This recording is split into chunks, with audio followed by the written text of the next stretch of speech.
गणकरं वीतरागविज्ञान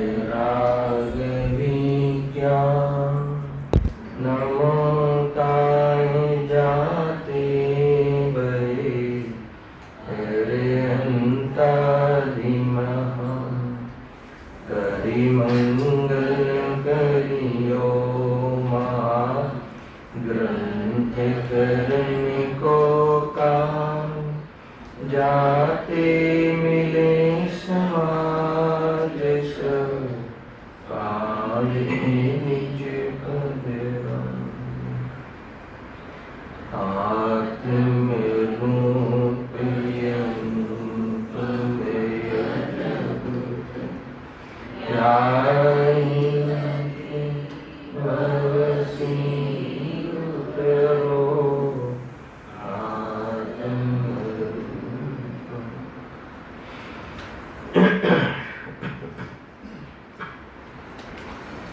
आज श्री मोक्ष मार्ग प्रकाशक ग्रंथ से 7મા અધિકાર ઉપર આપણે સ્વાધ્યાય કરી રહ્યા છીએ. કેવળ નિશ્ચાવલંબી જીવની પ્રવૃત્તિ એના અંતર્ગત ગઈકાલે આપણે આ પેજ નંબર 211 એના ઉપર પંડિતજી નિજરાધિકારનો 137 નંબરનો શ્લોક અહીંયા રજૂ કર્યો હતો. એના ઉપર આપણે ભાવાર્થ વાંચ્યો હતો. કુલ મળીને એમ કહેવું છે નિશ્ચયવાસી દૃષ્ટિને પકડમાં કોઈ જીવ જે આ નિશ્ચયના કથનોનો આધાર લઈ અને સ્વચ્છંદ પ્રવૃત્તિ કરે છે એનો અહીંયા નિષેધ કરે છે. આગળ બહુ વાત આવી કે વ્યવહાર સાધનોનો વ્યવહાર તરીકે પણ સ્વીકાર કરતો નથી અને સ્વચ્છંદ થઈ અને પાપોમાં પ્રવર્તન પ્રમાદમાં પ્રવર્તન કરે છે.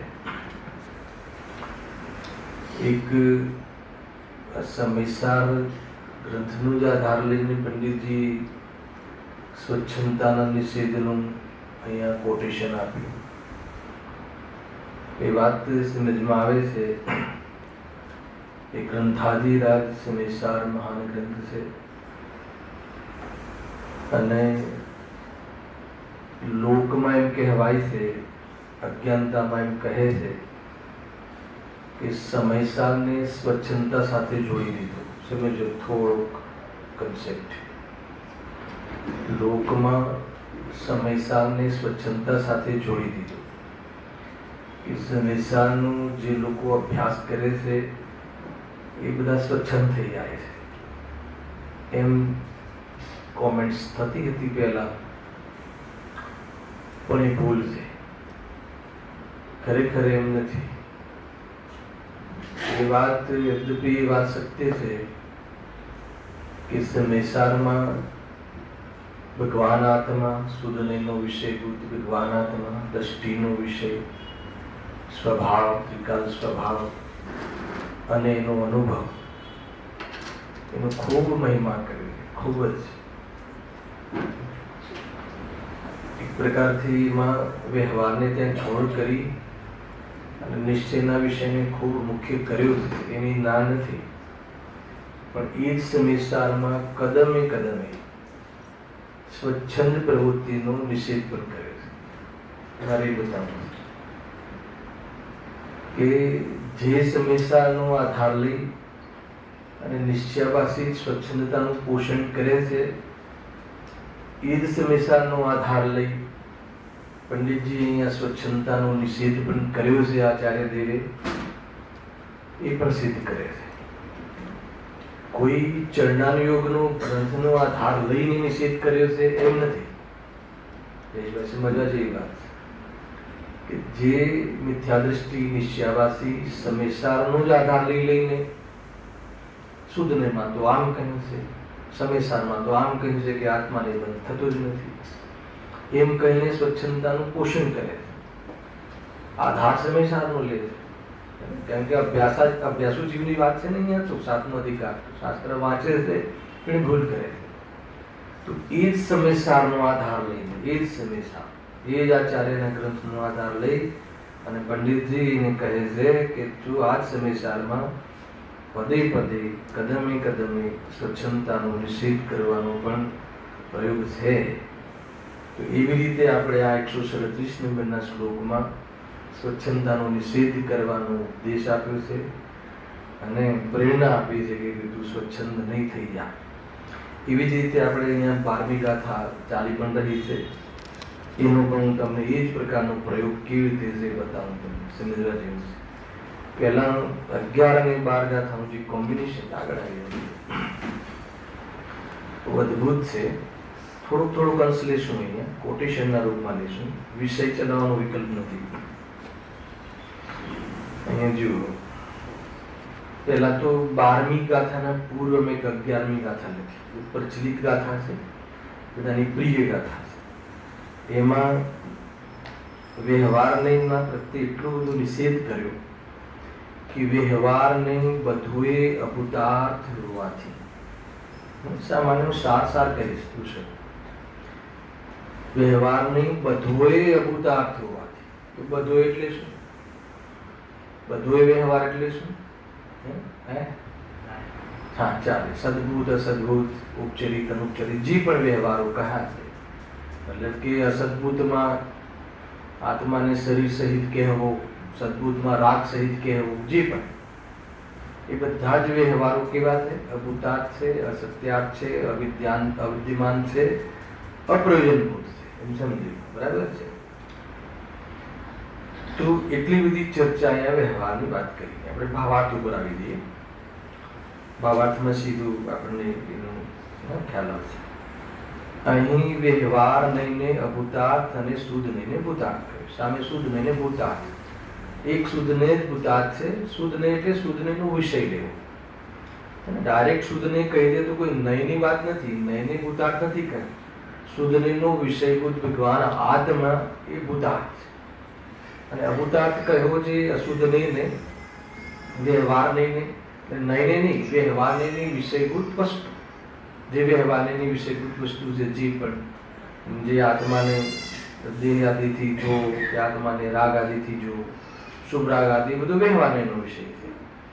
તો એ બધું અભૂતાર્થ છે.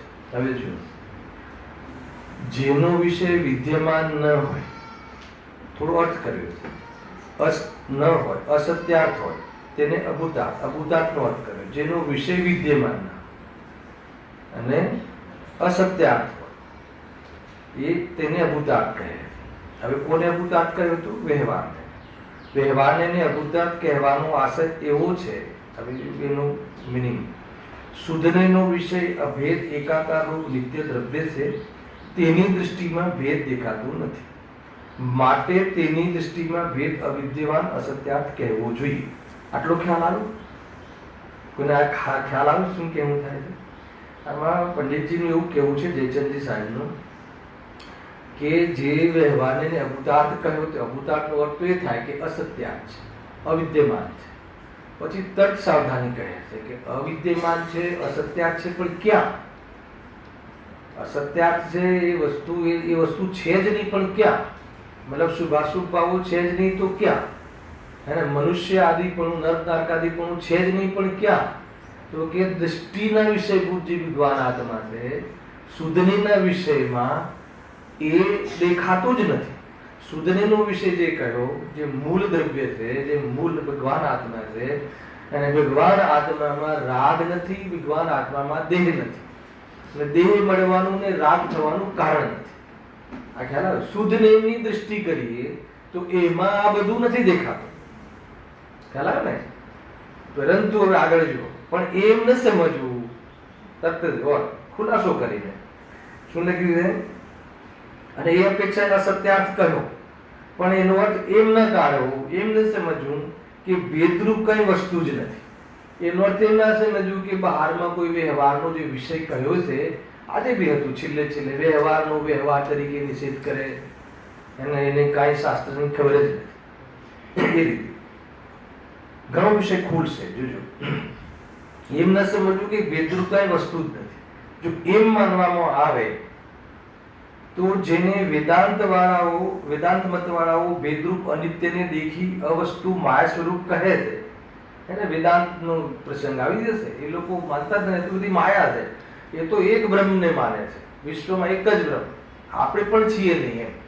એ જે કહે છે એ કહે છે કે હું પણ નથી, હું તો બ્રહ્માનો અંશ છું એમ. એક બ્રહ્મ સ્વરૂપ આત્મા માને છે. તો કોઈ અલગ આગળ ચાલી ગયું છે પાંચમા છઠ્ઠા અધિકાર. અને સર્વવ્યાપક એક અભેદ નિત્ય શુદ્ધ બ્રહ્મને વસ્તુ કહે છે, એક જ છે, બરાબર છે. બાકી કોઈ આત્મા બાત્મા છે નહીં, એક જ આત્મા છે એવું ઠરે. અને તેથી સર્વથા એકાંત શુદ્ધનેના પક્ષરૂપ મિથ્યા દૃષ્ટિનું પ્રસંગ આવે. અહીંયા બોલો સાવધાન બી કરે છે. 11મી ગાથા શુદ્ધનેના ગીત ગાવાની ગાથા છે, શુદ્ધનેની જ ગાથા છે. પરંતુ એમાં એમ પણ કહી દીધું કે શુદ્ધનેય એ તો મુખ્યતાથી કથન છે, અશુદ્ધનેયનો વિષય શુદ્ધતામાં નથી એટલે અવિદ્યમાન કહ્યું. પણ કોઈ છે જ નહીં એમ કહે તો કહે છે કે શુદ્ધનેના પક્ષરૂપ મિથ્યાત્વનો પ્રસંગ આવશે. એનો અર્થ કે મિથ્યા દૃષ્ટિ જ રહેશે. કયો મિથ્યા દૃષ્ટિ થશે? અહીંયાના પ્રસંગ અનુસાર નિશ્ચયાવાસી, બરાબર. માટે અહીં એમ સમજવું કે જીનવાણી સ્યાદવાદરૂપ છે, પ્રયોજનવશ નઈને મુખ્ય ગૌણ કરીને કહે છે, બરાબર. મુખ્ય ગૌણ કરીને વાત છે. નિષેધ સર્વથા ન માનવું, સર્વથા પૂજા પાઠ આદિ અપ્રયોજનભૂત છે ન માનવું. વ્યવહાર તરીકે વ્યવહાર પ્રયોજનભૂત છે, પરંતુ જ્યારે સ્વરૂપમાં લીન થવું હોય ત્યારે પૂજા પણ કોઈ કામની નથી. બસ આટલું સમજવું છે. ખ્યાલ આવે ને? એ વસ્તુ છે. હવે પૂરો પ્રયોગ બતાવે છે. જુઓ, હવે વ્યવહારનો પછી તમે 11મી ગાથામાં આટલી ધુલાઈ શું કામ કરી, નિષેધ શું કામ કર્યું, હે ને? તો થોડોક એનો સાર બતાવે છે કે અમે શું કામ શુદ્ધને મુખ્ય કરીને કથન સમિસારમાં કરીએ છીએ, એની વાત છે. જુઓ, પ્રાણીઓને ભેદરૂપ વ્યવહારનો પક્ષ તો અનાદિકાળથી જ છે. શું શબ્દ પડે છે? વ્યવહાર અનાદિથી છે એમના લીધે પક્ષ શબ્દના. વ્યવહારનો કોઈ નિષેધ નથી, વ્યવહારના પક્ષનો નિષેધ છે. ભેદ એટલે વ્યવહાર, ભેદ એટલે વ્યવહાર, ભેદ એટલે જે બાહ્યમાં શરીર આદિથી જે જીવમાં ભેદ પડે છે ને, આ રાગી, આ વિતરાગી, આ મનુષ્ય, ભેદ એટલે વ્યવહાર, વિશેષ, જીવના વિશેષને ભેદ કહે છે. અહીંયા ગુણ ભેદની વાત ખાલી નથી, બધા ભેદની ઓરથી જે પણ ગુણ ભેદ બી વ્યવહાર, ગુણ નિશ્ચય અને ગુણ ભેદ વ્યવહાર ગજલ છે. અરે જ્ઞાયક નિશ્ચય હેલાવે કે નહીં, અને જ્ઞાયકનો વિકલ્પ વ્યવહાર. આ બધી બાબતો છે કે અરે એ તો ગુરુદેવશ્રીએ તો જે આમાં પલાખા કાઢ્યા છે એ તો કહે છે કે જે જ્ઞાયકનો અનુભવ છે ને, અનુભવ સમ્યક દર્શન જે છે ને, એ પણ પર્યાયનો શુદ્ધ વ્યવહાર, એ પણ વ્યવહાર આવ્યું. તો આજે અચ્છા કઈ અપેક્ષા વ્યવહાર કહો, આવ્યું તો કહો પછી, હે ને? એને વ્યવહાર કહેવા પાછળનું શું પ્રયોજન છે? બહુ સરસ. એ તો એક તમે સિદ્ધિ કરી કે ભાઈ સ્વભાવની અપેક્ષા, અને જે સમ્યક દર્શનમાં જેવો આત્માના દર્શન કરે છે એ ભલે હમણાં કરે, પણ આત્મા એવો ત્રિકાળ છે એટલે એ અપેક્ષા એ વ્યવહાર, પણ રાગની અપેક્ષા એ નિશ્ચય, અને ત્રિકાળની અપેક્ષા એ શુદ્ધ વ્યવહાર, શુભ ભાવ અશુદ્ધ વ્યવહાર. ખ્યાલ આવે કે નહીં? એ રીતે. અચ્છા, મને એ બતાવો કે આ તો સિદ્ધિ કરી, લોજિક બતાવ્યું, પણ એનું પ્રયોજન શું છે એ બતાવો. મૂળ પહોંચવું ને આ હંમેશા વાંચવાની પદ્ધતિ કે સમ્યક દર્શન, કેવલ જ્ઞાન, અરિહંત દશા, સિદ્ધ દશા, બરાબર છે, બહિર્તત્વમ, આને વ્યવહાર કહો તમે. એ લોજિક કહ્યું કે શુદ્ધાત્માની અપેક્ષા એને જેવો અરિહંત દશામાં શુદ્ધતા પ્રગટ થાય છે એવી શુદ્ધતા તો સ્વભાવમાં તો અનાદિ અનંત છે. એટલે એ અનાદિ અનંત છે નિશ્ચય, અને જે પ્રગટ થયું એ વ્યવહાર, બરાબર છે. એ તો તમે એક ન્યાયથી લોજિકથી સિદ્ધિ કરી, પણ એ સમજીને શું સમજાવવું હતું એ બતાવો. બહુ સરસ. કેમ કે એ દ્રષ્ટિનો વિષય નથી. ખ્યાલ આવ્યો? ભલે અરિહંત દશા જે છે એ શુદ્ધ દશા છે, પ્રગટ કરવા રૂપ ઉપાદેય ભલે હોય, પરંતુ આશ્રય રૂપ ઉપાદેય નથી. બધા લોજિક છે. એ જ વસ્તુને ના પાડવાની, એ જ વસ્તુને હા પાડવાની, બે વસ્તુ. સ્યાદવાદ કહ્યું ને આગળ, એક લીટી કહી, સ્યાદવાદથી સમજવું, સ્યાદવાદથી મુખ્ય ગૌણને અહીંયા વાત કહેવામાં આવે છે.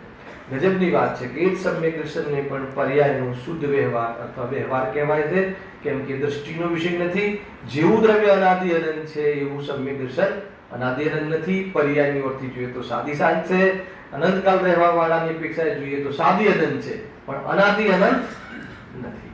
આખી આખી વસ્તુ ખ્યાલ આવે તમને? આ રીતે છે.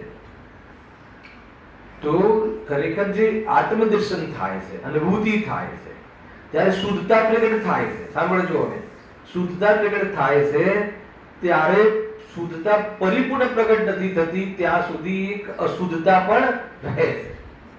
હવે ત્યાં અશુદ્ધતા પણ રહે છે, બરાબર છે. હવે અશુદ્ધતા શું રહે છે?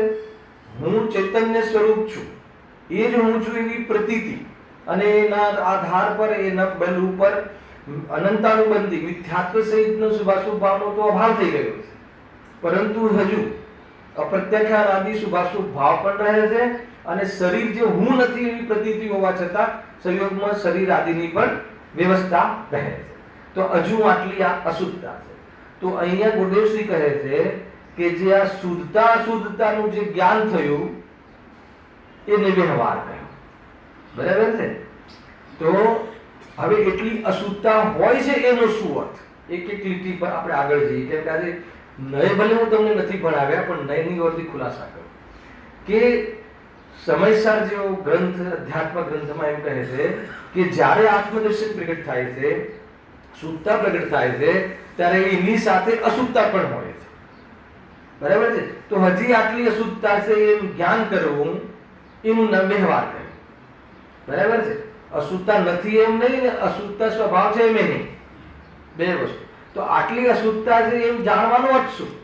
કોઈ કે સારી વાત છે તો જાણેલો પડે. જાણવું એટલે શું?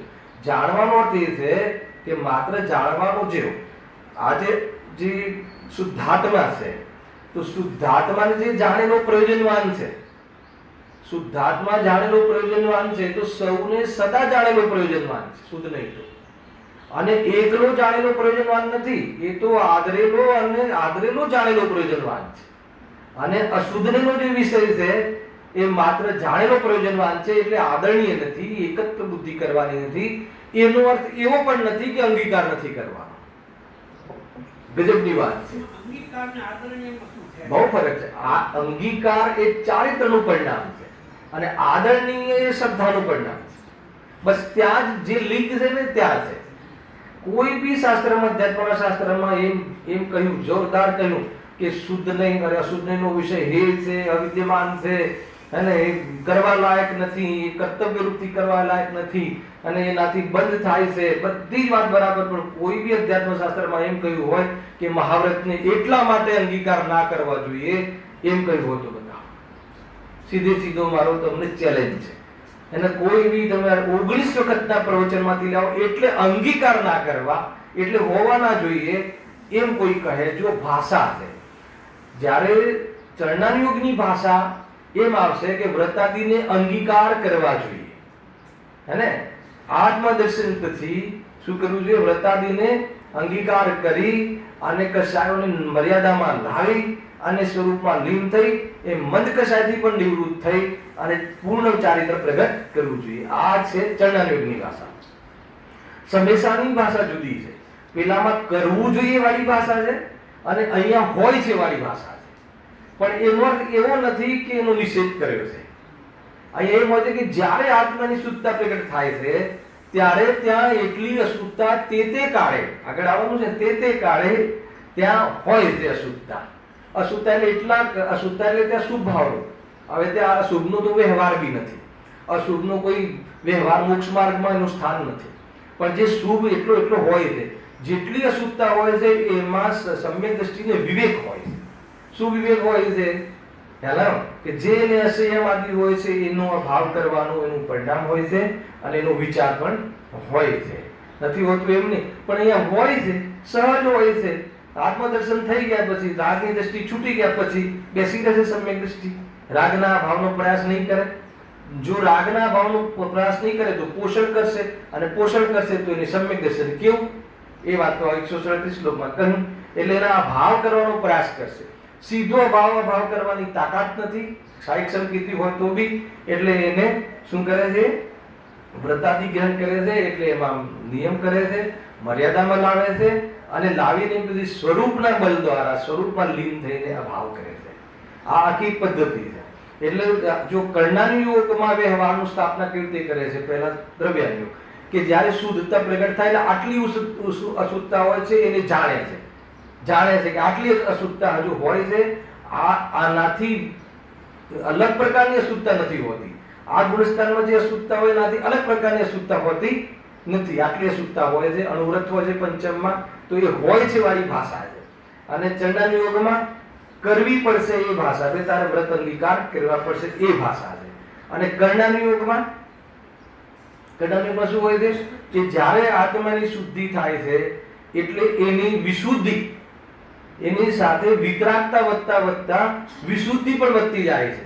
અને વિશુદ્ધિ એટલી વધતી જાય છે, કર્મની ઓરથી નિરૂપણ એટલી વધતી જાય છે કે ત્યાં પુણ્ય પ્રકૃતિની સ્થિતિ તો ઘણી ઓછી પડે છે, પણ પુણ્ય પ્રકૃતિનો અનુભાગ ઘણો પડે છે કે જે એટલો બધો પડે છે કે જે શુભોપયોગમાં વર્તતો હોય ત્યારે ન પડે એનાથી બી અનેક ગણો આ જે અનુભાગ બંધ શુદ્ધોપયોગના કાળમાં વાસ્તવમાં ત્યાં પુણ્યનો અનુભાગ ઘણો વધે છે. આ થઈ ગઈ કર્ણાની યોગની ઓરથી વ્યવહારનો સ્વીકાર. અને ચંડાન અને પ્રથમ યુગની ઓરથી તો બધાને ખ્યાલ જ છે, વ્રતાદિની બહુ મહિમા, આઠકની બહુ મહિમા એ બધી કરવામાં આવે. તો દરેક જગ્યાએ દરેક વસ્તુને વ્યવહાર તરીકે સ્થાપના કરવાની જે પદ્ધતિ છે, અનુયોગ છે. અનુયોગ એટલે કથન પદ્ધતિ અલગ છે, પણ એમાં કોઈ સમયસારના આધાર ઉપર કોઈ એમ કહે કે ભાઈ અહીંયા તો વ્યવહાર કરવાની ના પાડી છે, અને તો વ્યવહાર કરવાની ના પાડવાની પણ રીત છે. વ્યવહાર કરવાની ના પાડવાની રીત શું છે કે તું વિતરાગતામાં ચાલ્યો જા તો વ્યવહાર કરવાની ના છે, પણ વિતરાગતામાં નથી જઈ શકતો ત્યારે શું કરીશ એ વાત પણ 12મી ગાથામાં આચાર્ય દેવે કહેવું પડ્યું.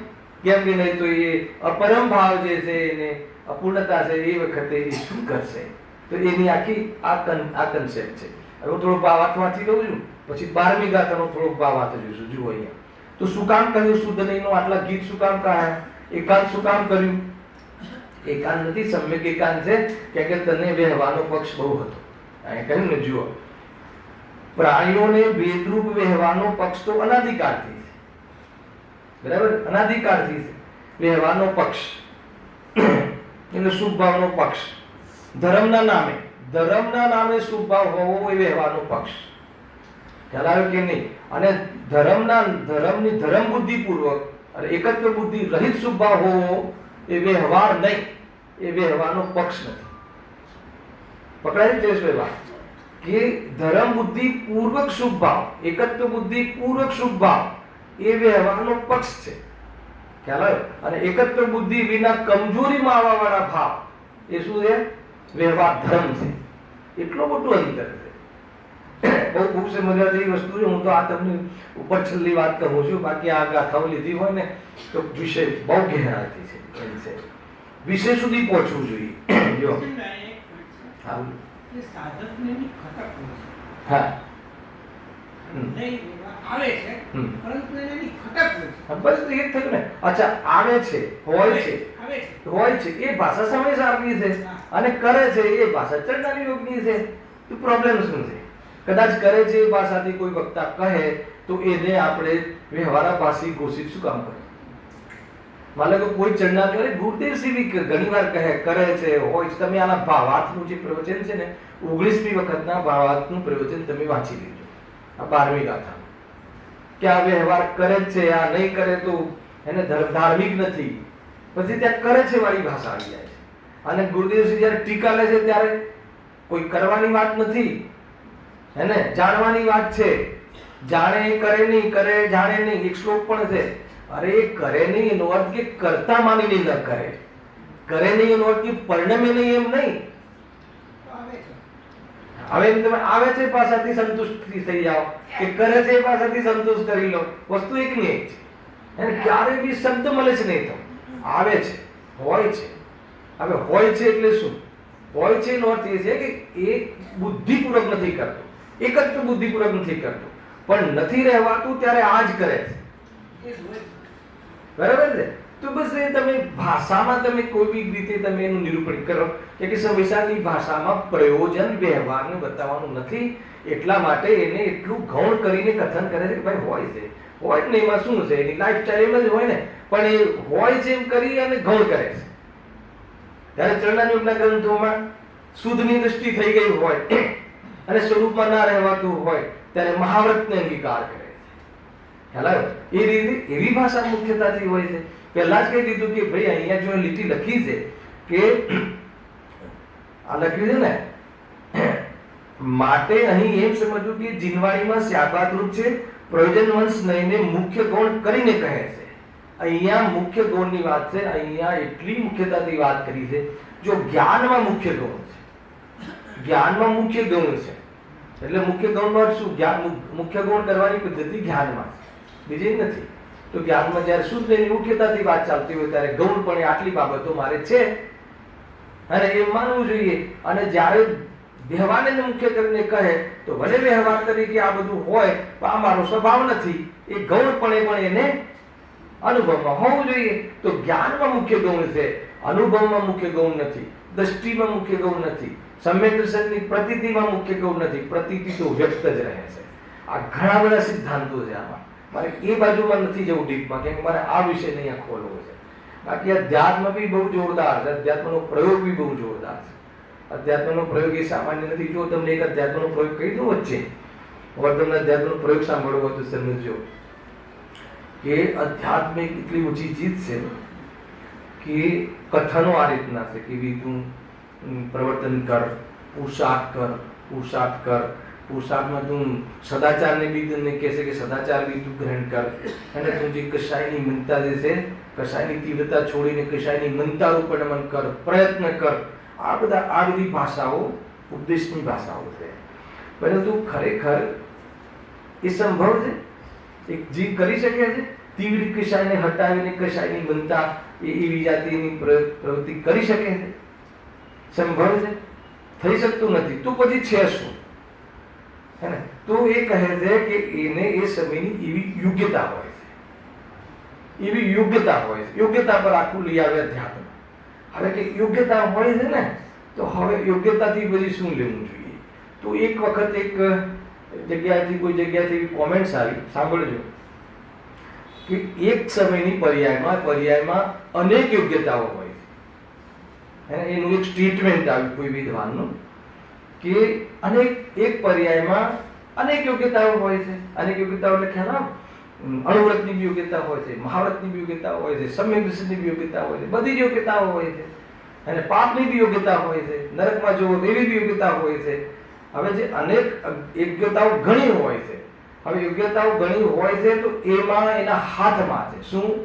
કે કઈ યોગ્યતા, સાંભળજો, કઈ યોગ્યતાનું સિલેક્શન ચુનાવ કરવો એ વસ્તુ એના હાથમાં હોય છે. એ એનો પુરુષાર્થ છે.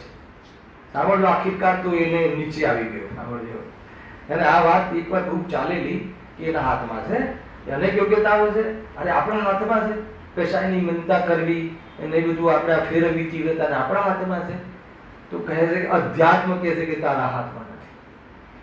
જો હવે હોય છે તેવી ઊંચી વાત મહેન્દ્રભાઈ, અધ્યાત્મમાં હોય છે એ અધ્યાત્મની નબળી વાત છે. તમે હોય છે વાળી ભાષા પર આવો છો તો એ બી નબળી વાત છે. અધ્યાત્મ તો એ કહે છે કે તારી તાકાત નથી, તારા હાથમાં નથી, કે તું કશાયની મનતા છોડી, તીવ્રતા છોડીને તું મનતા કરે, તારા હાથમાં નથી. બરાબર છે? હે નહીં, હવે સાંભળો, હોય હાથમાં નથી તો આખી હોય છે નો અર્થ એમ કે કમસે કમ હોય છે. હા, તો આવે છે તો અહીંયા કહે છે કે અહીંયા તો સમ્યક દર્શન બી આપણા હાથમાં નથી એમ કે. હવે યોગ્યતાના વિષયમાં જ પ્રવેશ નથી કરાવતા આચાર્યથી. જે અધ્યાત્મમાં તો કઈ યોગ્યતા છે એ નહીં, તો કહે છે કે ભાઈ યોગ્યતાનો ચુનાવ કરો. કઈ યોગ્યતાનો ચુનાવ કરો? નરકમાં જુઓ તો યોગ્યતાનો ચુનાવ કરે, તારા હાથમાં છે. એ જ પુરુષાર્થ છે. કોઈ કઈ યોગ્યતાનો ચુનાવ કરવો એ પુરુષાર્થ છે. આખિરકાર તો એને કોઈ પર્યાયને પલટાવીને કોઈ પર્યાયને ના પલટાવી પુરુષાર્થના નામે મિથ્યાત્વનું ગ્રહણ કર્યું. ખ્યાલ તો છે શું ખરેખર? તો હું એમ કહું છું કે સ્વભાવની સન્મુખ જવું એનું નામ પુરુષાર્થ છે. જીવને સ્વભાવની સન્મુખ જવું એ પુરુષાર્થ જીવને ખ્યાલ જ નથી આવતો કે સ્વભાવની સન્મુખતાનું નામ પુરુષાર્થ છે. હવે યોગ્યતા અને સ્વભાવની સન્મુખતાનો શું અર્થ છે? યોગ્યતા અને સ્વભાવની સન્મુખતામાં શું રિલેશન છે? અરે બહુ મોટો રિલેશન છે. ત્યાં જ પુરુષાર્થ પડ્યો છે કે કોઈ બી યોગ્યતા થઈ, સમ્યક દર્શનની યોગ્યતા થઈ કે ચાહે કોઈ પાપની યોગ્યતા થઈ, તો એના વિષય સુધી નહીં જાઓ કે હર વસ્તુ હર પર્યાય એની યોગ્યતાથી થાય છે. યોગ્યતાથી થાય છે એવો જો નિર્ણય કરે તો એ જે આ વિકલ્પ જે થાય છે એ વિકલ્પ તરફની દ્રષ્ટિ છૂટે, એને હટાવવાની, એને પામવાની એની દ્રષ્ટિ છૂટવી, અને એનું જ વાસ્તવમાં એનું નામ છે કે સ્વભાવની દ્રષ્ટિ. એને સ્વભાવની દ્રષ્ટિ થાય છે. કોઈ એમ કહે કે અમને તો આ યોગ્યતા કહીએ છીએ, ત્યારે કોઈ સ્વભાવનો અહેસાસ તો થતો નથી. તો ત્યાં કહે છે, જ્ઞાનીઓ કહે છે કે અગર યોગ્યતાથી થાય છે, હર સમયની તત્સમયની યોગ્યતા છે, અગર એ યોગ્યતા અગર તને ખ્યાલમાં આવી હોય અને સ્વભાવનો અહેસાસ ન થાય તો ત્યારે સમજી લેવાનું કે તને યોગ્યતા સમજાઈ નથી. તો આ તો આખી વાત જ ઉડી ગઈ, એકદમ બારના સ્કેલમાં વાત આવી ગઈ, બહુ ઊંચી વાત આવી ગઈ. અધ્યાત્મનો આ પ્રયોગ છે. પણ જ્યારે જેને આવી દ્રષ્ટિ થઈ જાય છે, હવે સાંભળો, હવે 12મી ગાથા એટેચ થાય છે અહીંયા. જ્યારે આવી યોગ્યતા થઈ જાય છે, જેને સ્વભાવની સન્મુખતા આવી જાય છે, એને જ્યારે કોઈ આ વિકલ્પ એની યોગ્યતાથી થાય છે, એના તત્સમયની યોગ્યતામાં થવા યોગ્ય વિકલ્પ થયો છે, એમાં આત્માનું ચાલતું નથી, આત્માના હાથમાં નથી, એમ વિકલ્પ તરફની કર્તૃત્વ દ્રષ્ટિ છૂટી જાય, ફેરવવાની, એની રાખવાની, એની બદલવાની દ્રષ્ટિ છૂટી જાય, એનું નામ કે સ્વભાવની દ્રષ્ટિ, અકર્તા સ્વભાવની દ્રષ્ટિ થઈ. એ અકર્તા સ્વભાવની સન્મુખતા થઈ. હવે એવો જીવ, તમને એવું લાગે છે કે એવો જીવ પછી જ્યારે એમાં તો એ તો તત્સમયની યોગ્યતામાં થાય છે, એનો અર્થ કે પછી પાપોનું પોષણ કરશે, વ્રતાદિનો નિષેધ કરશે, એમ કરશે. અરે એવા જીવનો જે વ્યવહારનો વિવેક હોય છે એ જ સાચો વિવેક હોય છે. બાકી અજ્ઞાની તો કોઈનો કોઈ આધાર, કોઈનું કોઈ મિથ્યાત્વનું પોષણ કરીને વ્રતાદિ કરે છે, કાં તો એને છોડી, હું તો સમ્યક દ્રષ્ટિ છું, મને તો બંધ થતો જ નથી, એ છોડીને સ્વચ્છંદ પ્રવર્તન કરે છે. તો આખી ફ્રેમિંગમાં ધાર્મિકતાની ચર્ચા છે. તમે વિચાર કરજો, થોડો વિષય ટફ પડતો હશે પણ વિચારનો બિંદુ છે. એટલે જે બી આને આ હોય છે વાળી વાત બી શું, કેવલ જ્ઞાનની વાત બી શું, એ તત્સમયની યોગ્યતામાં મને તો કેવલ જ્ઞાનની પણ દ્રષ્ટિ નથી, હે ને? દ્રષ્ટિમાં તો કેવલ જ્ઞાન પણ નથી હોતું, કેમ કે કેવલ જ્ઞાન દ્રષ્ટિનો વિષય નથી. કેવલ જ્ઞાન આગંતુક ભાવ છે, અને કેવલ જ્ઞાન વાસ્તવમાં ક્ષણિક સત્ય છે. કેવલ જ્ઞાન ત્રિકાલ સત્ય નથી. આવા બાબત અનુભવ થાય છે. હા, અનુભવની પહેલાની દશા એની આવી જ હોય છે ને. અનુભવ પહેલા ચિંતનમાં હોય છે, પણ આજે પ્રતીતિ એની થઈ જાય છે. તો એનો અર્થ એવું નથી કે એ આચરણનો નિષેધ કરે છે. મારે એ વસ્તુ છે. હા, આચરણનો નિષેધ કરીને જશે ક્યાં? એટલા માટે 11મી ગાથા અને 12મી ગાથા લખાવી અને લખવી પડી. આચાર્ય કે નહીં આ જીવ, અને હર જગ્યાએ એવું લખ્યું છે. જ્યાં શુદ્ધ ની ઊંચી વાત આવે ત્યાં એના પછી તરત જ સાવધાની રૂપે વ્યવહારની એની સ્થાપના કરે છે.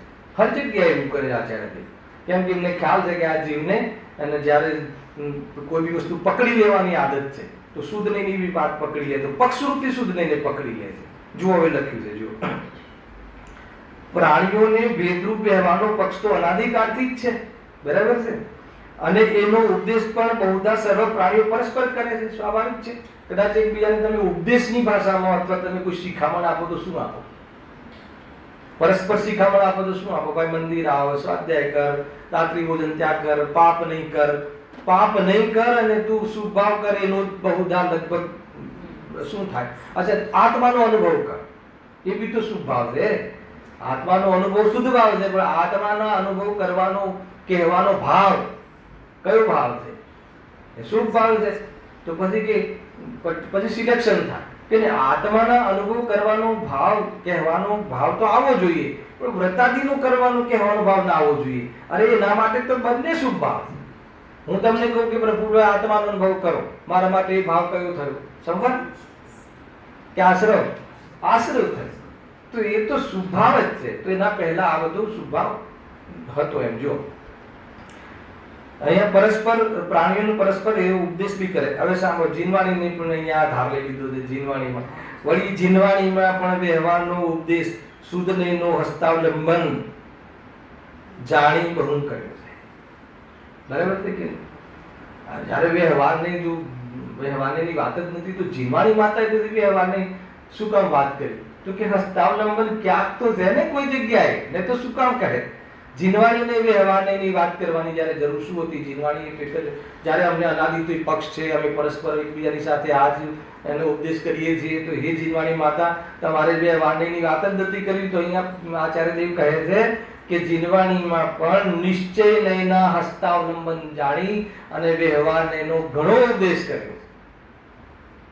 હેલો, તો જીનવાણી ખોટી છે, પણ અહીંયા જીનવાણીને પણ ક્યાં મૂકી દીધી? સાંભળી લેજો.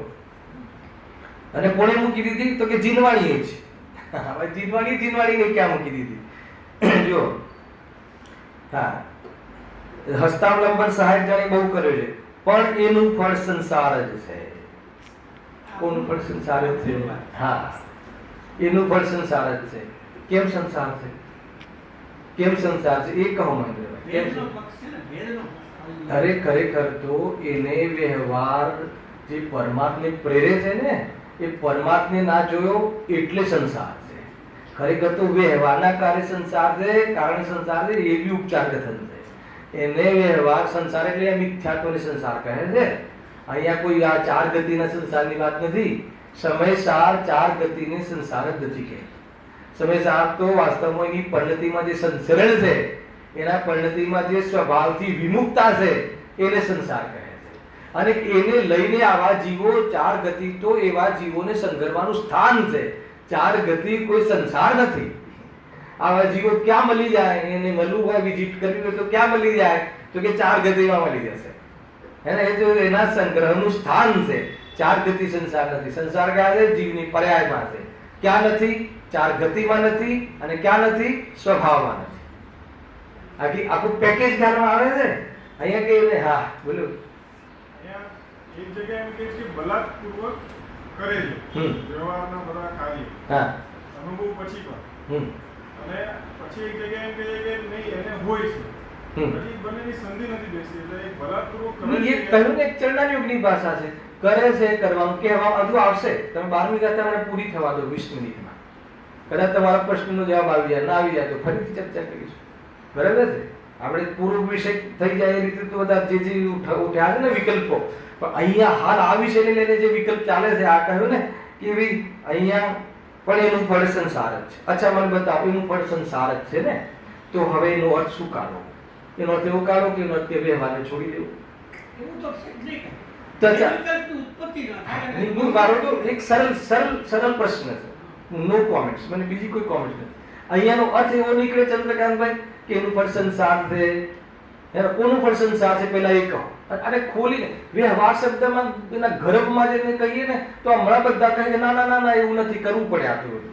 હમણાં હાલ વ્યવહારને ખોલું ને, હું બોલું કે વ્યવહાર, એનું વ્યવહાર લઈને જ્યાં કહ્યું ને એનું ફળ તો સંસાર જ છે. કોનું ફળ સંસાર છે એ પહેલા કહો. હવે વ્યવહાર શબ્દ કહેતા આપણને એ બી સંસાર છે એનો બી ભય નથી લાગતો. હવે હું તમને કહું શાનું ફળ સંસાર છે? ક્લબોમાં ફરવું એનું ફળ સંસાર છે. એ તો અજય પણ કહે છે. અહીંયા કહે છે કે જે તું મંદિરમાં બેસે છે, અહીંયા કહે છે કે તું ભેદ જ્ઞાન કરે છે, અહીંયા કહે છે કે આત્માના અનુભવ પહેલા જે કરણ લબ્ધિ સુધીના પરિણામ છે, અને એના પહેલા તું તત્વ અભ્યાસ છે, તત્વના વિચાર છે, એ બધું શું છે? પહેલા નિશ્ચય છે કે વ્યવહાર. અચ્છા, એનું ફળ શું છે? એટલે હવે શું કરવાનું? ફટાફટ આપો જવાબ. એનો અર્થ કે હવે અભ્યાસ કાલથી કોઈ પ્રવચનમાં નહીં આવવાનું. સારી વાત છે, બહુ સારી વાત છે, ખરેખર નહીં આવવાનું. પછી ક્યાં જવાનું એ બી કહેતા જાઓ. પછી ક્યાં જવાનું એ કહેતા જાઓ. તો કે દુકાનમાં જવાનું. તો જે જીવ મંદિરમાં આવવાનું ના પાડે એ તમને દુકાનમાં જવાનું કઈ રીતે કહે? એનો અર્થ ક્યાં જવાનું? સભામાં. સભામાં જવાનું. એના માટે તો બધે જ જવાનો નિષેધ છે. પણ સ્વભાવમાં જવા માટે, સભામાં જતા પહેલા અને સ્વભાવમાં એકવાર જઈને આવ્યા પછી અને છતાં બહાર આવી જાય તો ક્યાં ક્યાં જવાનું અને ક્યાં ક્યાં નહીં જવાનું? આ ખ્યાલ આવે કે નહીં? આખી વાત બહુ સરળ ભાષા. હું તમને કોઈ શાસ્ત્રીય ભાષા નથી વાપરતો. આ કે જો શાસ્ત્રીય ભાષામાં તો એકદમ જોરદાર. અરે તમને ખબર છે 11મી ગાથામાં તો વ્યવહારનું ફળ સંસાર કહ્યું. શું વાત કરો છો? તો એ કહીને શું કહેવા માંગે છે એ તો કે પહેલા. બહુ ઊંચી વાત છે, પણ એનો અર્થ કાઢતા અર્થમાં ભૂલ પડી ગઈ. વ્યવહારનું ફળ સંસાર છે એટલે વ્યવહાર પહેલા જ લીટીમાં સ્થાપના કરી છે કે અનાદિથી આ જીવને વ્યવહારનો પક્ષ રહ્યો છે. વ્યવહારનો પક્ષ એ અનંત સંસાર છે અને વ્યવહારનું લક્ષ્ય એ અલ્પ સંસાર છે. ખ્યાલ આવ્યો કે નહીં? ગજબ છે. આવ્યું હતું ને ઓલું શુભ ભાવ એ લીમડા જેવી કડવાશ છે અને અશુભ ભાવ એ ઝેર જેવી કડવાશ, ઝેર છે અને મીઠાશ તો એકેમાં નથી. હેલાયો કે નહીં? તો વાત એ છે એને એ વ્યવહારની સ્થાપના કરવાનો અર્થ એ નથી કે વ્યવહારના પક્ષને કરાવવો છે. વ્યવહારની સ્થાપના 12મી ગાથા કરે છે એનો અર્થ એમ નથી કે વ્યવહાર ઉપાદેય બતાવવો છે, પરંતુ જ્યાં જ્યાં એવો જીવ જે નિશ્ચય પ્રગટ થઈ ગયો અને પરિપૂર્ણતા નથી થતી એની લાઈફસ્ટાઈલ એ જોવા મળે તો ક્યાં જોવા મળે? તો કે અહીંયા સુધી જોવા મળે, એનાથી વિરોધમાં જોવા ના મળે. હલાયો એ આટલા વ્યવહારોમાં જોવા મળે. પંચમ ગુણસ્થાન 2 ચોકડી તૂટી ગઈ હોય એવો જોવા મળે તો ક્યાં મળે? અને 2 ચોકડી તૂટ્યા પછી બી 8 પ્રતિમા એને એટલી વિશુદ્ધિ થઈ ગઈ હોય તો એ ક્યાં જોવા મળે? તો કે દુકાનમાં જોવા ના મળે. હલાયો કે નહીં? અને ક્યાં મળે? તો કહે છે કે એ 3 વખત દિવસમાં 3 વખત સામાયિકમાં જોવા મળે. બાકી ક્યાં જોવા મળે? તો કે શાસ્ત્ર સ્વાધ્યાયમાં જોવા મળે. અને બાકી અહીંયા જોવા મળે એના સિવાય ક્યાં ક્યાં હોય છે? તો કે કોઈક વખત સ્વરૂપમાં પણ હોય છે અને પરિણતિ કાયમ હોય. હવે બતાવો મને આમાં કોઈ જગ્યાએ ક્યાંય બી ખાંચો હોય ઘૂસવાનો, બહાર કાઢવાનો, તો મને બતાવજો. બહુ સર્વાંગ ચિંતનથી કહું છું તમને કે દરેક તમે આજે સાંભળો છો, અમે કાલે સાંભળ્યા નથી. 15મી વખતના 3 પ્રવચન જોઈ લીધા આજે સવારે, પછી ગાદી પર બેસું છું કે મને ખ્યાલ છે કે 12મી ગાથા તમે સાંભળી રહ્યા છો. મેં તો 18મી 19મી વખતના સાંભળ્યા હતા, 15મી વખતના બાકી હતા. ખ્યાલ સાંભળ્યા હશે વચ્ચે પણ સડન નથી સાંભળ્યા. અને તમે 39મી ગાથાના બહુ વખાણ કરેલા બહુ પહેલા. દરેક 39મી પ્રવચન નંબર 39 જે 32 11મી ગાથા. હા હા કે અજ્ઞાની જીવ છે, હા એનું કાર્યક્ષેત્ર શું? કેમ કાર્ય? એના પોતાના મનન ચિંતનની અંદર એને આનો આદર રહેવો જોઈએ કે ત્રિકાળીનો આદર રહેવો જોઈએ? અરે પણ ત્રિકાળીના આદર માટે આદરની વાત નથી. આદર તો ત્રિકાળીનો જ રહેવો જોઈએ, પણ અજ્ઞાની સાંભળો મહેન્દ્રભાઈ, માન લો કે એને ત્રિકાળીની ખબર જ નથી તો કરશે શું પહેલા?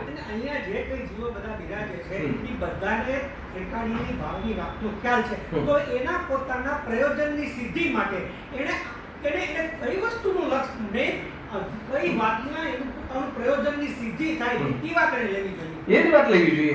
તો એ જ વાત પ્રયોજનની સિદ્ધિ શાનાથી થાય છે?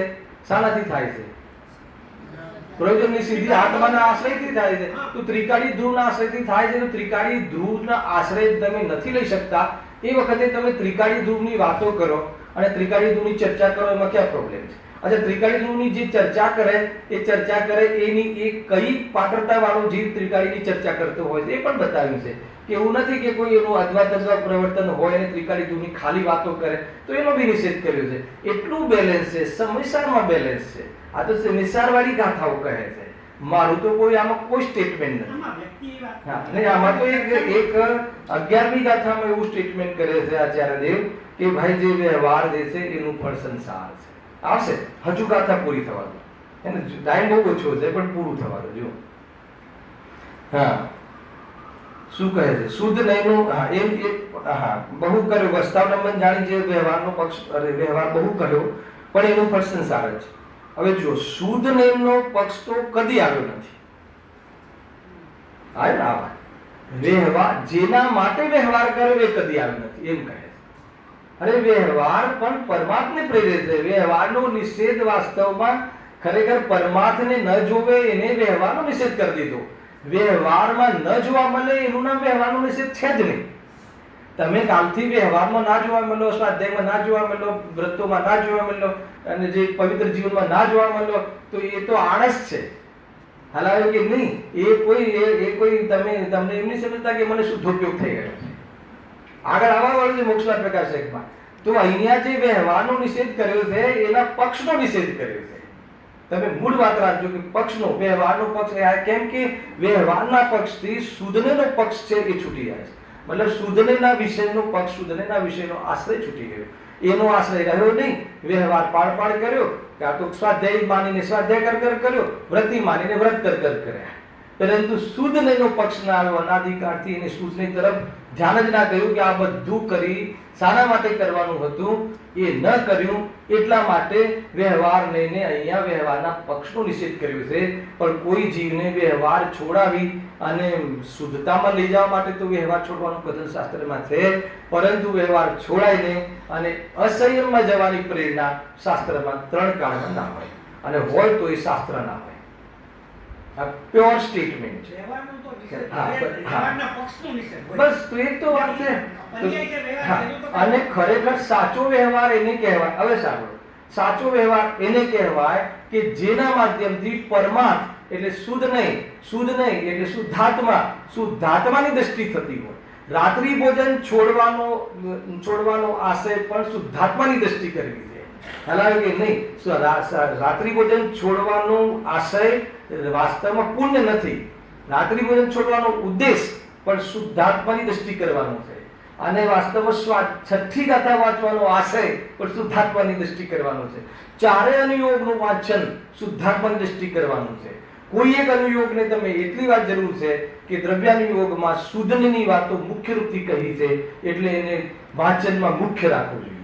પણ કોઈ બી અનુયોગનું ખંડન કરીને, એનો નિષેધ કરીને કોઈ અનુયોગનું મંડન કરવું એ વાસ્તવમાં મોહી જીવની પ્રવૃત્તિ છે. કેટલી બધી ચર્ચાઓ પૂરા સ્પેલમાં છે. અહીંયા કોઈ કોમેન્ટ્સ નથી, જનરલાઇઝ વાત છે, અને આ શાસ્ત્રોમાં કહેલું કથનો છે. હું તમને છૂટાછવાયા કથનોને એક સાથે કહું છું. તમે મોક્ષ પ્રકાશક ખોલીને જોજો, આ બધી વાતો 8મા અધિકારમાં પણ લખી છે. દ્રવ્યાનુયોગનો મતલબ કે એકાંતમતી, ચરણાનુયોગનું એકાંતમતી, બધાની ધુલાઈ કરી છે, અને અનુયોગનું કેવી રીતે પછી વિશેષતા આપી છે. અને વિશેષતા એટલે આપી છે કે તારું આયુષ્ય થોડું છે, બુદ્ધિ ઓછી છે, તો તું કર્ણાનુયોગના વિષયમાં પ્રવેશ નહીં કરતો, જલ્દી છઠ્ઠી ગાથા વાંચી લીધે. હાલાવે કે નહીં, એમ પણ કહ્યું છે. એટલે કેટલીય રીતે એનું નિરૂપણ છે, પણ સામાન્ય નિરૂપણ એ હોય જ્યારે રાજમાર્ગે કહેવાતો હોય ત્યારે ભાઈ તે વ્યવહાર ગુમ કર્યો. આ સભાને લઈને અનુલક્ષીની વાત છે કે જેને તો વ્યવહારનો આભાસ નથી એની તો શું વાત કરે. વ્યવહારનો આભાસ જ નથી. વ્યવહારનો આભાસ કોને હોય? બોલો, વ્યવહારનો આભાસ કોને હોય? શાસ્ત્ર સ્વાધ્યાયને હોય. અને વ્યવહારનો આભાસ ના હોય એવો જીવ કોને હોય? જ્ઞાનીની વાત નથી. વ્યવહારનો આભાસ જ્ઞાનીને ના હોય, પણ જેને વ્યવહાર જ ના હોય એને વ્યવહારનો આભાસ ક્યાંથી હોય? એટલે આ ફિલ્ડમાં જ નથી. કેમ કે એટલા માટે 7મા અધિકારને અનુસાર અહીંયા જે કોટેશન આપવામાં આવ્યું છે એ તો શાસ્ત્ર સ્વાધ્યાય જીવની વાત છે, કે સ્વાધ્યાય કરીને પછી ઓવર્ટ કાઢે છે કે અહીંયા જો આ વ્યવહારને બંધનું કારણ કહ્યું છે, એનું ફળ સંસાર છે, તો એનો અર્થ એ નતો કાઢવાનો કે વ્યવહાર છોડી દેવો. એનો અર્થ એ કાઢવાનો હતો કે વ્યવહાર એટલે કે તે વ્યવહારના વિષયોમાં સ્વાધ્યાય, પૂજન, ભક્તિ અને જે પણ સદાચાર આદિ પ્રવૃત્તિ કરીને આ બધું કામ કર્યું, પણ એમાં તે શુદ્ધ નહીંને શોધવા માટે, શુદ્ધ નહીંને જાણવા માટે, આશ્રય કરવા માટે આ પ્રવૃત્તિ, આ વાતાવરણ લેવાનું હતું. એ તો ન કર્યું. શુદ્ધ નહીંમાં લખ્યું ને, શુદ્ધ નહીંનો પક્ષ તો કદી આવ્યો નહીં. શુદ્ધ નહીંનો પક્ષ એટલે શુદ્ધ નહીંના વિષયનો પક્ષ, વિકલ્પનો પક્ષ નહીં, આવ્યો નહીં. અને એનો ઉપદેશ પણ વિરલ છે, ક્યાંક છે. તેથી ઉપકારી શ્રી ગુરુએ શુદ્ધ નહીંના ગ્રહણનું ફળ મોક્ષ જાણીને એનો ઉપદેશ પ્રધાનતાથી દીધો છે. શુદ્ધ નહીં ભૂતાર્થ છે, સત્યાર્થ છે, એનો આશ્રય કરવાથી સમ્યક દૃષ્ટિ થઈ શકાય છે. એને જાણ્યા વિના જ્યાં સુધી જીવ વ્યવહાર માર્ગમાં મગ્ન રહે, બસ આ એને જાણ્યા વિના. અને વ્યવહારમાં મગ્ન રહ્યો એનો અર્થ એ થયો કે તેને આત્માને જાણ્યો. વ્યવહાર એટલા માટે ગાડીમાં એટલે જ બેસવાનું હતું કે ઘરે પહોંચવામાં, પણ ગાડીમાં જ બેસી રહ્યો અને ઉતર્યો નહીં તો પછી ઘરે નહીં પહોંચે. બસ આ લોજિક છે, આટલું જ લોજિક છે. પણ જો કે ગાડીમાંથી ઉતરવાનું છે તો બેસવું શું કરવા, તો કે તો એ ઘર નહીં આવે. અને ગાડીમાં બેસવાથી જ ઘર આવે છે, અને બેસી જઈને ઉતરીશ નહીં તો એ ઘર નહીં આવે. બોલો, બધી વાત સાચી છે કે નહીં? બસ એટલી જ કથા છે. હેલા, અને એને લઈને પણ આચાર્યજીને 12મી ગાથા લખવી જ પડી. જો એ લખ્યું કે જ્યાં સુધી વ્યવહારમાં મગ્ન છે ત્યાં સુધી આત્મામાં જ્ઞાન શ્રદ્ધાનું નિશ્ચય સમ્યક થઈ શકતું નથી. હવે જુઓ, હવે એ વ્યવહારને પણ શું લખ્યું? એ વ્યવહારને પણ કોઈને કોઈ વખતે પ્રયોજનવાન છે, સર્વથા નિષેધ કરવા યોગ્ય નથી. સ્પેશિયલ ગાથા લખી 12મી ગાથાની ઉત્થાન. હવે કોઈ વખતે આ છે ને કોઈ કોઈને કોઈ વખતે નોટ શું છે એમાં એમ લખ્યું છે કે અરિહંતને તો વ્યવહારને પ્રયોજનવાન જ નથી, અરિહંત ભગવાનને તો વ્યવહારને જાણેલો પ્રયોજનવાન નથી. તો કોને જાણવું જોઈએ? હવે જાણેલો પ્રયોજનવાન નો જાણવો જોઈએ. શું કામ જાણવું જોઈએ? કેમ કે હોય છે, કેમ કે જ્ઞાનીઓને આત્માની અનુભૂતિ સાથે સાથે આટલો વ્યવહાર ઉપલબ્ધ હોય છે. હવે કદાચ આટલો વ્યવહાર કરે છે, બુદ્ધિપૂર્વક કરે છે, તો એમ બી કહી દીધું હોય કોઈએ તો એક ચરણાન યોગ નિવર્તી કથન સમજવું, એને પક્ષ નિવર્તી કથન ન સમજવું. ચરણાન યોગને અહીંયા જ્યારે બિરાજમાન હોય ત્યારે એવા કથનથી આ જ વ્યવહારને કહેશે. અને અહીંયા કહેશે કે જ્યારે જાણવું જોઈએ. શું કામ જાણવું જોઈએ? જાણીને શું જાણવું જોઈએ? બે રીતે. એક તો આટલી અશુદ્ધતા બાકી છે, અને આટલી અશુદ્ધતા બાકી હોય તો એ અશુદ્ધતામાં કેવો વિવેક રાખવો એટલા માટે જાણવું જોઈએ. બીજું શું કામ જાણેલો પ્રયોજનવાન છે? કે આદરણીય ન થઈ જાય એટલે જાણેલા સુધી જ રાખજે. જેવી રીતે નિશ્ચય નહીં, જેવી રીતે આદરણીય છે અને એવી રીતે આ જાણેલો પ્રયોજનવાન છે, એવી રીતે વ્યવહારને નથી. જેવી રીતે નિશ્ચયને ગ્રહણ કરવાનું છે એવી રીતે વ્યવહારને ગ્રહણ કરવાનું નથી. બંનેને ગ્રહણ કરવાનો અર્થ એ છે કે બંનેને જાણવા જોઈએ. હવે જાણવા જોઈએ માં કઈ અંદરમાં ફિલિંગ તો આવતી નથી. બંનેને જાણવા જ જોઈએ, કરવું કઈ ના જોઈએ. હેલા તો કહે છે કે આ નિશ્ચયને જાણવો જોઈએ એટલે શું? નિશ્ચયના વિષયને શુદ્ધના વિષયને જાણવું જોઈએ. અમે જાણીએ છીએ તો કે એ રીતે જાણવા જોઈએ એનો અર્થ જાણવું જોઈએ એનો અર્થ જાણવું નથી થતું. જાણવું જોઈએ એનો અર્થ જ્યાં નિશ્ચયમાં જાણવું થતું નથી, જે એનો અર્થ એવો થાય છે કે નિશ્ચયના વિષયનો શ્રદ્ધાન કરવું જોઈએ, પ્રતીતિ કરવી જોઈએ, સંવેદનમાં લેવો જોઈએ અને એમાં સ્થિર થઈને આનંદ લેવો જોઈએ. એનું નામ જાણવું જોઈએ. એવી રીતે જાણેલો પ્રયોજનવાન છે. અને એવી રીતે જેને પરિપૂર્ણ જાણેલો પ્રયોજનવાન છે એને વ્યવહાર નહીં કોઈ બી રીતે પ્રયોજનવાન નથી. તો કોને પ્રયોજનવાન છે? કે એનાથી નીચેના જીવોને, કોઈને એટલે એનાથી નીચેના જીવોને, છદ્મસ્તને, સાધકને, અને સાધક પહેલા સમ્યક સન્મુખ જીવોને, જેને સાધક બનવું છે એવા જીવોને કોઈ વખતે એટલે ક્યારે? જ્યારે શુદ્ધોપયોગમાં ન રહે ત્યારે.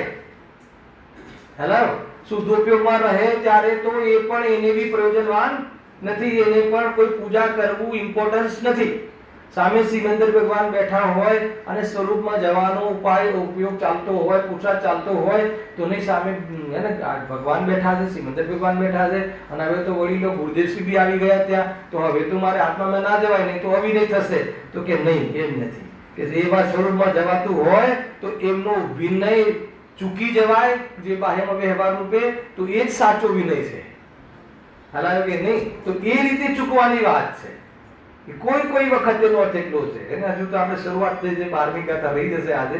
થોડોક એનો જે બીજા ધાર લેવો હશે લઈ લેશું. તો બહુ અદભુત છે ભાઈ.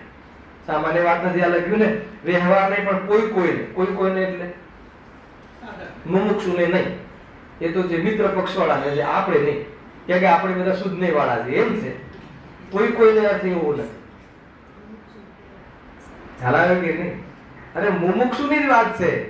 જે બધા મુમુક્ષુ એટલે કોઈ આપણે લોકો એમ નહીં, મોક્ષાર્થી, જેનું પ્રયોજન મોક્ષ છે બધા મુમુક્ષુ, ચાહે દેડકો હોય તો બી. ખ્યાલ આવ્યો કે નહીં? એ રીતે લેવું છે ભાઈ. એકાંત ના ચાલે. એટલે કીધું ને વ્યવહાર નહીં પણ કોઈને, હે ને, કોઈને એટલે કે જે નીચેના જીવો હોય, નીચેના જેને પૂર્ણતા થઈ ગઈ છે એને. હવે કોઈને એટલે ચોથા ગુણસ્થાન વાળાને, પાંચમા વાળાને, છઠ્ઠા વાળાને, પહેલા વાળાને, બધાને કોઈને. હા બોલો. ના પણ આમાં લખ્યું છે. હું તો મારું કશું નથી કહેતો ભાઈ.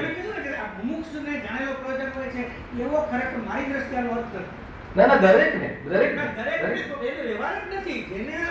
પણ ભાઈ મેં નથી કીધું ભાઈ. આ ગાથામાં તમને પણ કાઢીને બતાવું છું. એ લખ્યું છે. આ લખ્યું જો, કાઢો તમે. અહીં લખ્યું પેજ નંબર 26. કાઢો. મારી તો વાત જ નથી. મારું જે સ્ટેટમેન્ટ છે મારી પાસે છે. અહીં લખ્યું જો કે જ્યાં સુધી યથાર્થ જ્ઞાન સત્તાની પ્રાપ્તિ રૂપ સમ્યકની પ્રાપ્તિ ન થઈ હોય ત્યાં સુધી તો જેમનાથી યથાર્થ ઉદ્દેશ મળે છે એવા જીન વચનોનું સાંભળવું, ધારણ કરવું તથા જીન વચનોને કહેનારા શ્રી જીન ગુરુની ભક્તિ, જીનના દર્શન ઇત્યાદિ વ્યવહાર માર્ગમાં પ્રવર્તવું થવું પ્રયોજનવાન છે.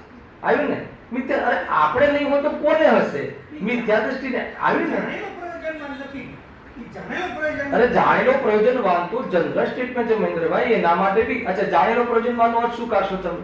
અમે જાણેલો પ્રયોજનવાન એને બી એવું જ જાણવું, આપણે બી એવું જ જાણવું કે વાસ્તવમાં આ તો વ્યવહાર છે, આ વાસ્તવમાં પરમાર્થ નથી, એનું નામ જાણેલો પ્રયોજનવાન. હજુ જાણેલા પ્રયોજનવાનનો અર્થ ખબર હોવો જોઈએ આપણને. જાણેલો પ્રયોજનવાનનો અર્થ શું બતાવો મને તમે. જાણેલો પ્રયોજનવાનનો અર્થ એટલો છે કે આ જે બી વ્યવહાર છે, ચાહે જ્ઞાનીનો હોય કે ચાહે અજ્ઞાનીનો હોય, એ જ્ઞાની અજ્ઞાનીના વ્યવહારની વાત નથી, આ જે કોઈ પણ વ્યવહાર છે, ચાહે અજ્ઞાની આદરતો હોય કે ચાહે જ્ઞાની આદરતો હોય, એ જાણેલો પ્રયોજનવાન દરેકના માટે છે. કેમ દરેકના માટે છે?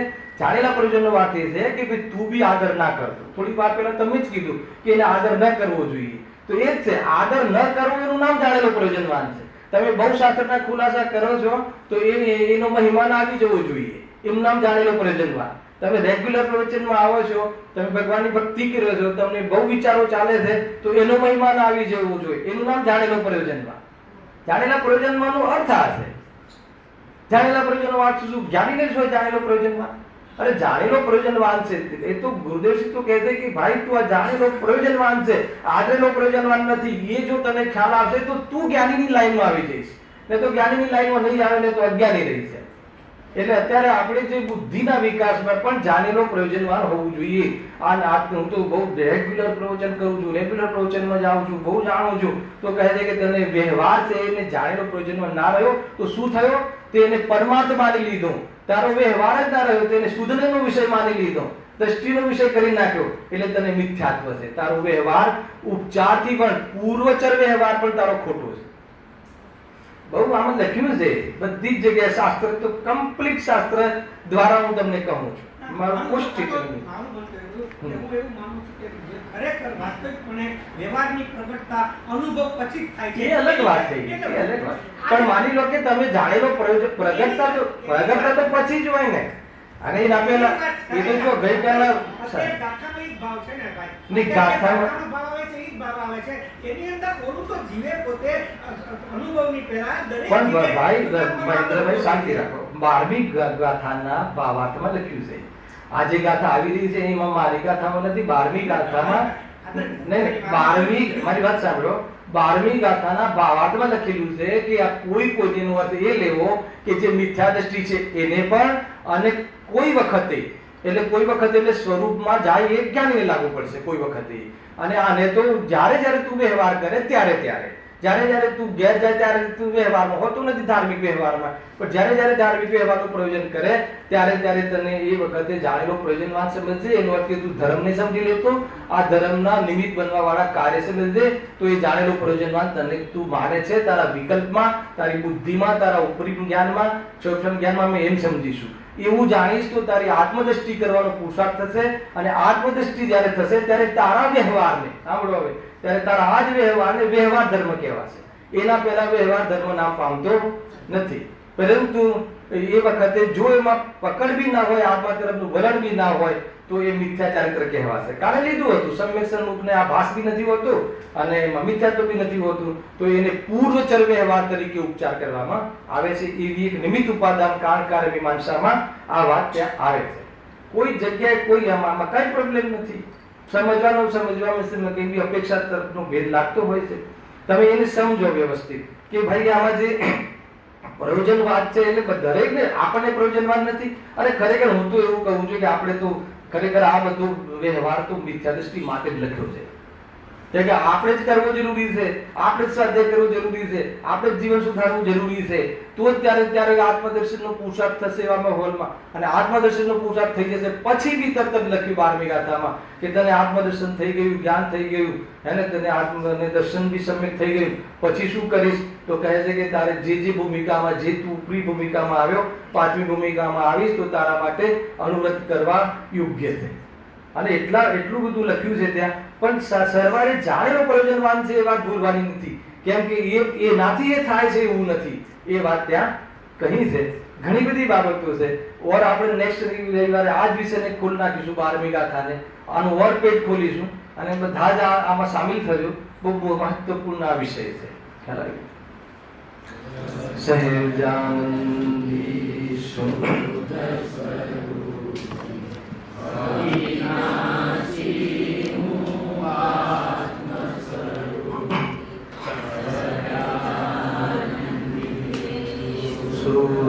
સ્વરૂપી અવિનાશી આત્મ સ્વરૂપ સહી